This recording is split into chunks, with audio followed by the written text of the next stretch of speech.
Ianao hoe nisy fotoana tafaresaka tamin'ilay olona mafy loatra mety miova hevitra ireny mihitsiny. Ary na dia fahatohako amin'ny olona io zao ary miporofo fa diso izy dia vao mainka miziriziry ihany. Efa nisy fotoana avy eo ianao nanontany tena hoe inona ny antony mety mahatonga an'izany? Raha mahaliana anao valin'izay fanontaniana izay dia manaraka anao hanaraka ity vidéo ity hatramin'ny farany.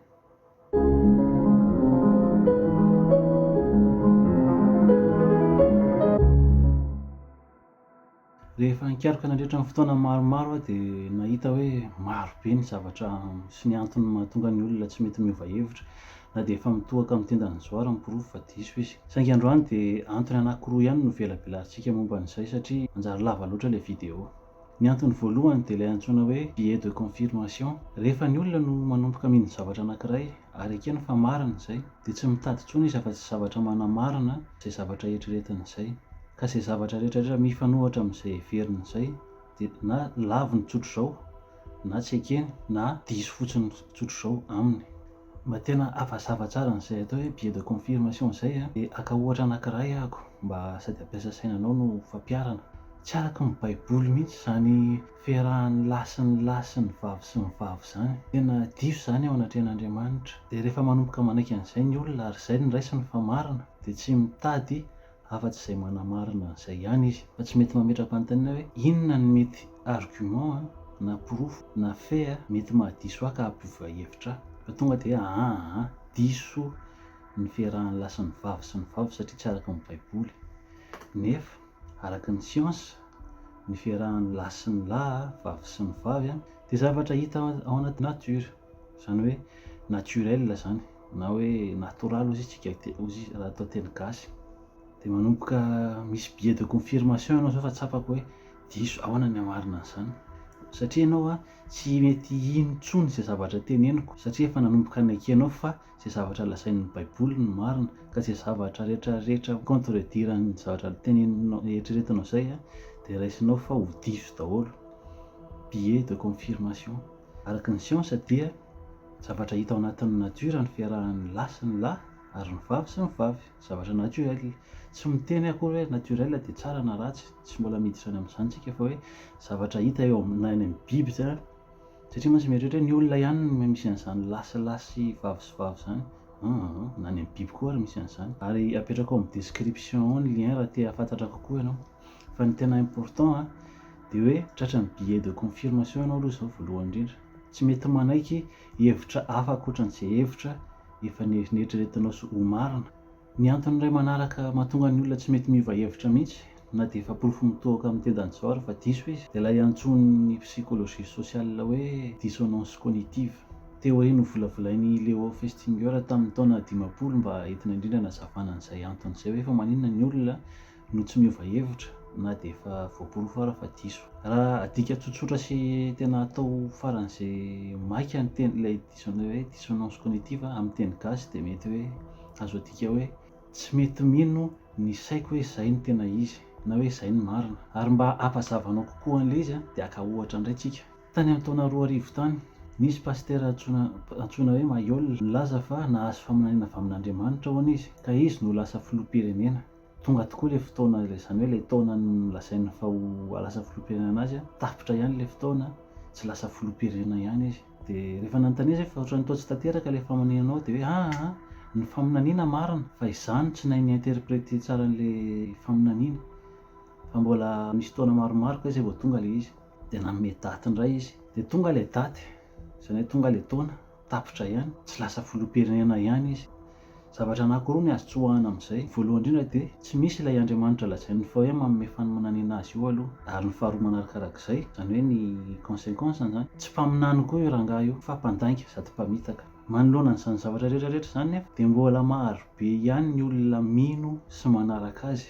Dissonance cognitive no fiantsoana an'izay satria izao ny zavatra rehetrarehetra fa ho marina, izao ny zava-misy. Izany hoe ny ao an-tsaina ao zany sahirana be sy malalaizo izy amin'ny fomba fitenenana amin'ny teny vahiny.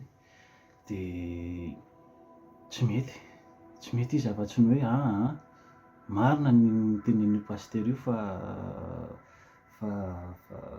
izay ohatr'izay mihitsy. Tsy hitany hoe inona ny hamaliana anazy, tratran'ny dissonance cognitive. Dia rehefa tratran'izay dissonance cognitive sy tratran'ny biais de confirmation izay ny olona dia zavatra anankiray no ampiasain'ny olona Anankiroa moa zany e. Ny anankiray izy voalohany a zavatra tsotra, tonga de ilan'ny vaniny sy ilan'ny ady fotsiny ianao hoe iza koa zay ianao, inona ny zay hevitrao. Zay izy zany rehefa tena tonga de le manao botolo be fotsiny, tonga de tsisy efa tsy mahita hirika intsony izy e. Tonga de inona zay ianao ve, zay zao ve ny eritreritrao, de ianao tonga de ianao ny attaqueny. Faharoan'ny hatongavana amin'izay a, de mampiasa izy an'ilay antsoina hoe argument irréfutable. Inona indray moa zay argument irréfutable zay? De tsy maintsy aka ohatra indray tsika mba hampahazavanao kokoa an'le izy. Eritrereto hoe manambady ianao de mody tara ao an-trano, de hozy ny vadinao hoe mampirafy anahy mihitsy ianao e, zao ve ianao miditra ny trano? De raha ohatra ka tena nampirafy ianao a, de inona moa ny azo antsoina fa hoe bon nampirafy aho zany de tratra. Fa raha tsy nampirafy ianao, zay eto le tena ilana an'le argument irréfutable. Raha tsy nampirafy ianao de miezaka ny manamarina ny tenanao hoe ny antony nahatara anahako a dia niaraka tamin'ny namako nandeha nisotrosotro kely zay de varindresaka teo a de tara. De hozy ny vadinao hoe zay ny valianao raha ohatra ka mampirafy anahy ianao, mody hoe niaraka tamin'ny namako. De hozy ianao hoe jereo ty e, hitanao zay nge tao am'le bara le hitanao le bara mahazatra anay le fantatrao iny ihany nandehananay zay mpiara-miasa ihany nge nandeha tao, jereo ty naka selfie kely mihitsy zay a, tsisy vehivavy mihitsy ao zay bandy ihany nandeha tany. De hozy ny vadinao hoe raha tena mampirafy anahy ianao a de mody naka selfie mihitsy ianao, de mody hoe tao amin'io bara io, nefa ianao nandeha tany amin'ny hôtely a, nampirafy anahy ianao. De hozy indray ianao hoe jereo azy ty e, antsoy Roger. Roger a namako akaiky sady fantatrao, antsoy izy fa niaraka tamiko izy. Izy anamarina anao hoe tsy nampirafy anao zany a. De hozy ny vadinao zay mihitsy ny tena teneninao raha ohatra ka nampirafy ahy ianao e. Mody asainao miantso an'i Roger satria Roger namanao akaiky de ianao sy Roger nefa combine. Izy tsy maintsy hitenenao hoe tsy nampirafy anao zany izy fa zay niaraka nandeha tany amin'ny bara de zay nahataraiky anay. Zany hoe ninona zany teneninao sy argument hitanao amin'ny vadinao a, diso foana ianao. Zay le atao hoe argument irréfutable. De rehefa tratran'ny dissonance cognitive ny olona de mampiasa argument irréfutable. Ohatra, efa voaporofo sady tsy mpaminany io pasteur io a, fa mpamitaka sy mpandainga fotsiny a, de mbola sady mino aloha le olona sady manaraka zany a, no mampiasa argument irréfutable iarovana azy sy iarovana ny position-ny hoe za ve de ho diso nanaraka an'io. De ohatra hoe ka izy nge olombelona de zay mety efa porofo, efa mipetraka hoe tsy mpaminany ianao fa mpandainga, tsy mpaminany ianao fa mpamitaka, tsy misy zany Andriamanitra miresaka aminao zany a. De mila hakena zay. Raha mbola miezaka miaro azy ianao, miaro an'le olona ianao amin'izay zao ka, de mampiasa argument irréfutable ianao, zany hoe tsy mety diso mihitsy zany io olona io. Rehefa miresaka amin'ny olona ianao zany amin'ny manaraka, aorianan'ny fijerevana ity vidéo ty, de fantatrao misy ny atao hoe biais de confirmation. Ny zavatra mifanaraka amin'ny sainao ihany no tadiavinao, zay zavatra mety mahazo ny olona rehetrarehetra na zary. De avy eo tonga ny olona manam-porofo fa diso ny zavatra rehetrarehetra de tratran'ny dissonance cognitive ianao. De mba hirovanao ny tenanao de mampiasa argument irréfutable ianao. De ao anatin'ireo cercle vicieux ireo de tsy mety miova hevitra ary tsy mety resy lahatra ny olona. Zay indray aloha ny azona tolotra androany fa de mametraka ny mandram-piona aminareo. Aza adino misabone, manisy commentaire surtout de manisy j'aime.